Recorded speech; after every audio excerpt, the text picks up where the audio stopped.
Hi everyone, welcome back to another video. Today we're going to be looking at how I made an amazing Skyrim themed farm building that is perfect for wargaming in a fantasy setting or D&D. The best thing about this build is that it's ridiculously cheap. The whole build cost me about £2 as I'm mainly using food packaging and packaging foam I saved from deliveries. I start by marking out all of the sides on some foam board. For this particular build I'm using a grid layout to make sure everything lines up, each square being 5 by 5 centimeters. Using a Stanley knife I cut out all of the sides, making sure to take my time and use a metal ruler to get nice straight lines.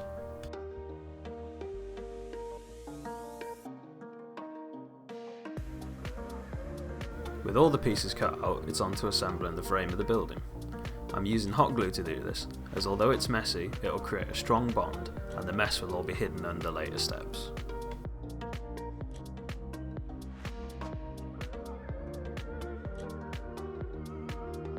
One of the front side panels is slightly too short, so I'm putting in a small beam to extend the wall and attach the next wall piece to.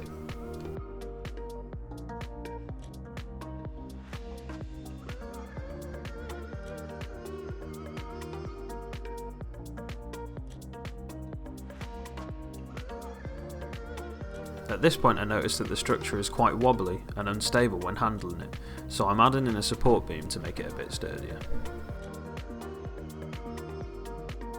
Next I'm making the base of the roof, and I just so happen to have the perfect size bit of card.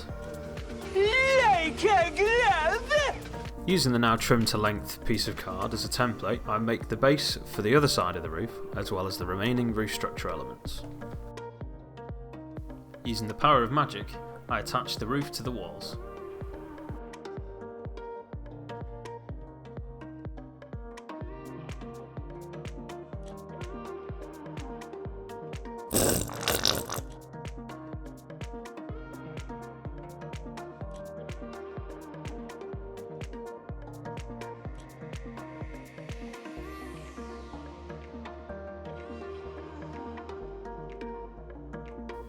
Moving on to the more difficult part of the roof, I tried to figure out how to make the angle of this section of roof fit. After some heavy calculations, I finally managed to get the angle right and get a piece of card cut out. Nice.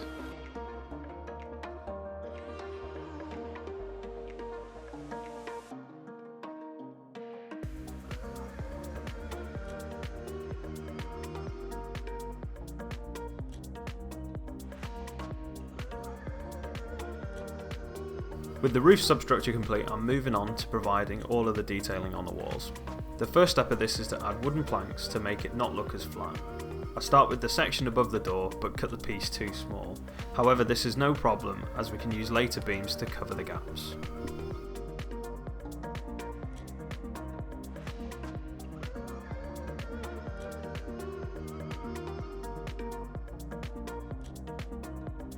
I applied this step to the rest of the walls, leaving spaces for the door and all of the windows.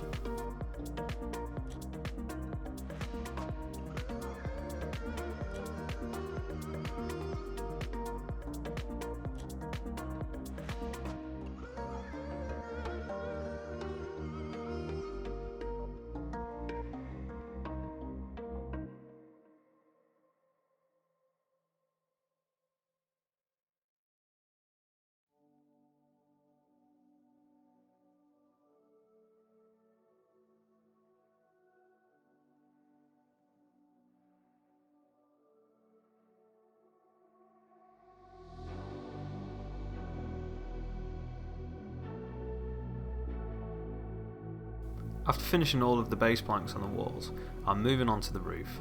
I'm doing this before I do any of the beams on the walls, as I think it will be easier to cut beams to length later depending on tile position, rather than trying to adjust the tiles. I've made a whole heap of tiles for the roof, but we'll quickly find out that there are nowhere near enough here and have to make a lot more several times. I make sure to vary the position of my tiles to make sure that they do not look too uniform. I make some look loose by making them wonky, and at some points of the roof I leave spaces to imply that a tile has fallen off the roof. With that said, I'm going to crack on, get this roof finished, and return back to the video. One eternity later. With all the tiles down on the roof, there's just one final touch to do, and that is to cap off the tops. I do this by taking the spare tiles I cut out and bend them into a curve to go over and hide the gaps where the tiles meet. Now that the tiles have been capped off, I'm going to move on to working on the door. To start off, I cut out a block of foam that will make up the overall shape of the door. I cut out small strips of cardboard to act as planks to be added to the front and in a rectangular shape.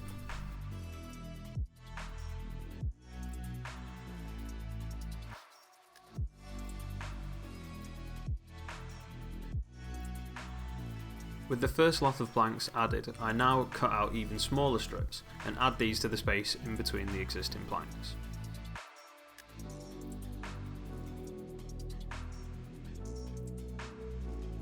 It's starting to look like a door, but we need some additional details.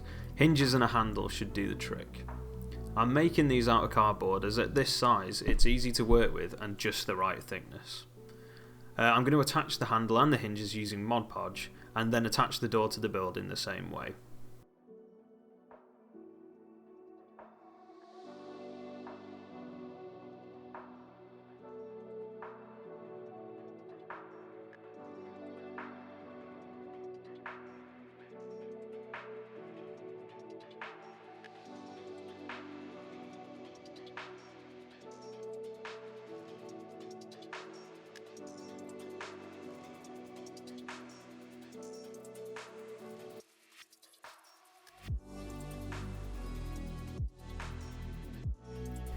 Now I'm going to start working on attaching the beams to the walls. First I attach the corner beam and work towards the door. This allows me to get better representation of the space I have to work with and make any adjustments to the size of the beams if needed. When placing the beams, I'm looking for interesting marks that occurred when I was cutting to size. These can look like wood grain and give us some great textures, saving work later down the line. Each section of the wall has a diagonal cross beam. I make these by cutting foam beams to the right width and depth and then hold it up to the gap and cut the angles on the end to make the beams fit perfectly in the gap. Now I'm going to attach the cross beam that runs along the top of the ground floor wall.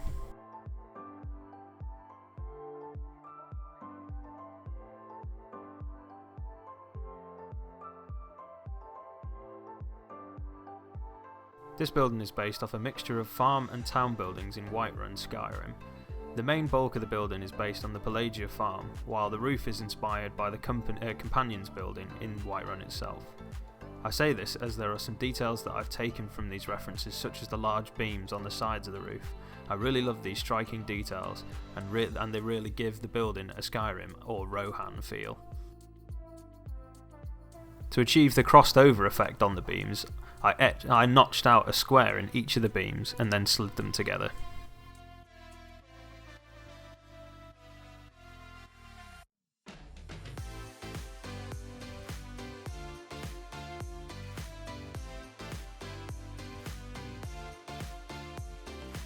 On the reference photos, the windows have a wooden lattice pattern over them, so I will attempt to do the same.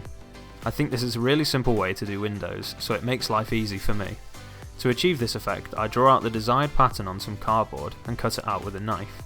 I'm doing it this way instead of cutting a bunch of small strips, as I think it's going to be far easier and will be far less flimsy, as it will only be one piece instead of several.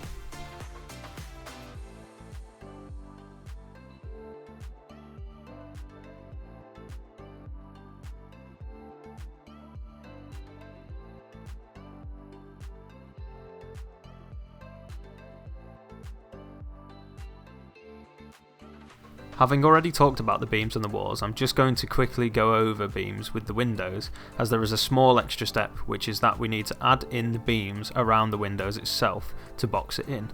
I cut out really small beams for this and attach them with Mod Podge.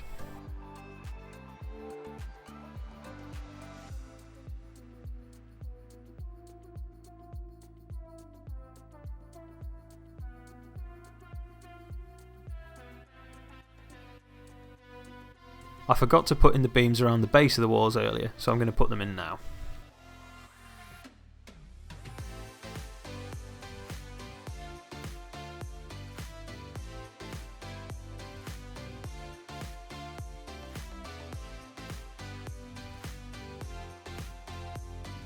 I've gone ahead and got this inner section of the roof done, as it's the exact same process as that which we did at the front of the building before.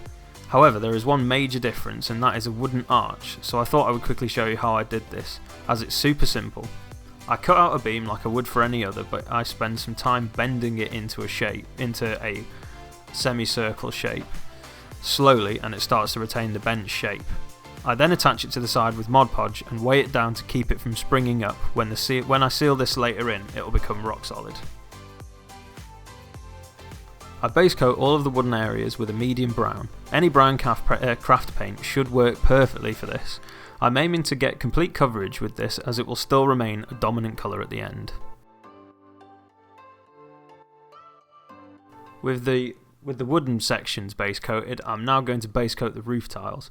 I'm using a yellow brown for this. I'm using this colour as it is a good match for my reference material. However, you can switch this colour out and do any colour that you want to, and then apply the subsequent techniques with appropriate colours. I think green or blue roof tiles would work really well here also.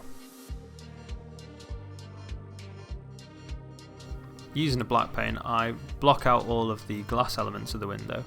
This is going to make it really pop and look nice, and will contrast nicely with the white we're going to use later to make them look reflective.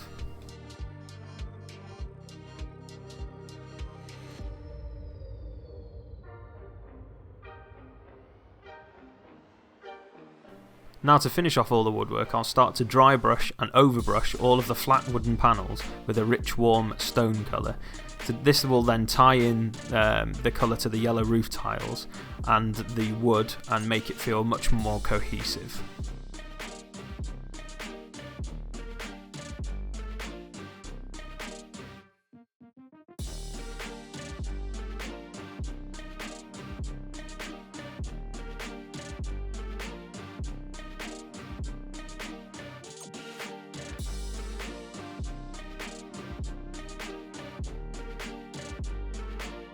With that finished, I'm now going to extensively dry brush the wooden beams with a beige colour, making sure to catch as much of that texture as I can, making sure to get all of the grains and imperfections. This was really going to sell the effect of it being wood cut with simpler tools.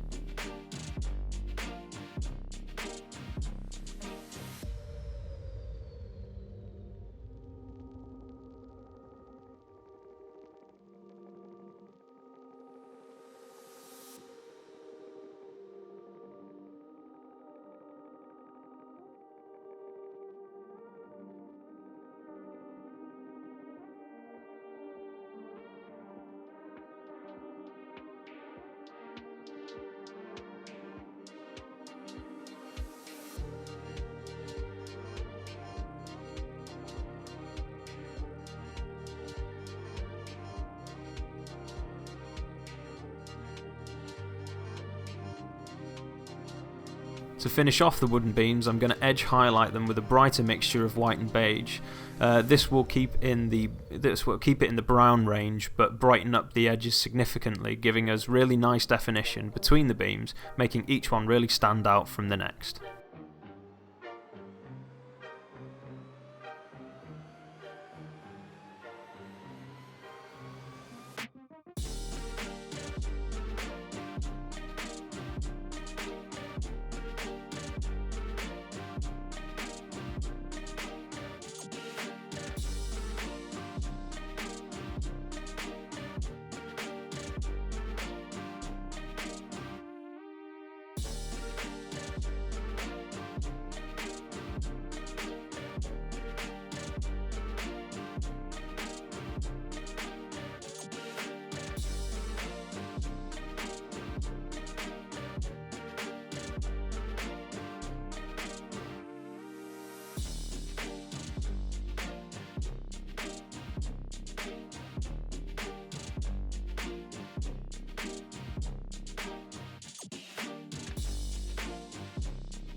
All of the embellishments on the door get a coat of black and then edge highlighted with grey.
After having used a black wash all over the roof, which I now realise I forgot to record, I use the original base colour of the roof tiles to bring them back up to more of that colour, and also limit the wash into just the recesses and areas which we'd like to be dirtier.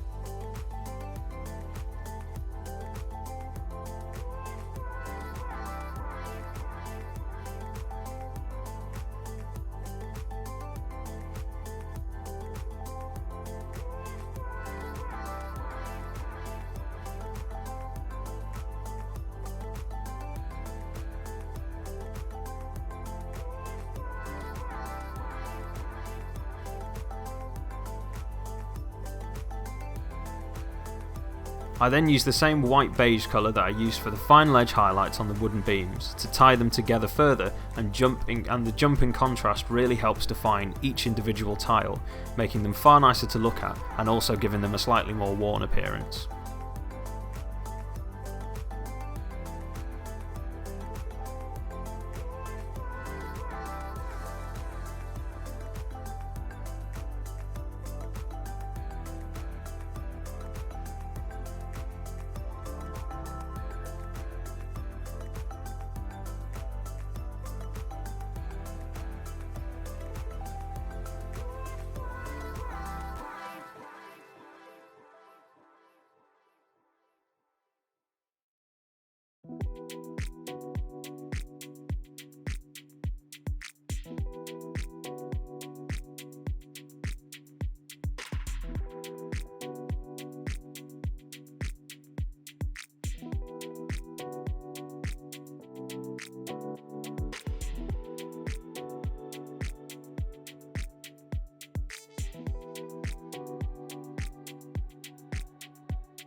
The last thing I need to do is I'm going to use pure white to draw lines in the corner of all the glass little panes in the windows to give them a reflective appearance, which will really sell the window effect and make it look a bit more like glass rather than flat black.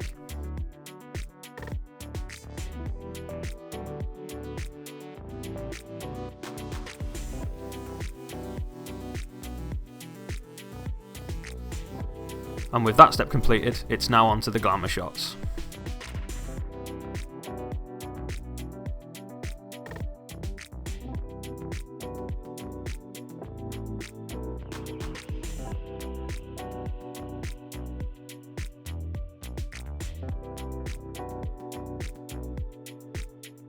Thank you all so much for watching, and I hope you enjoyed and found it useful.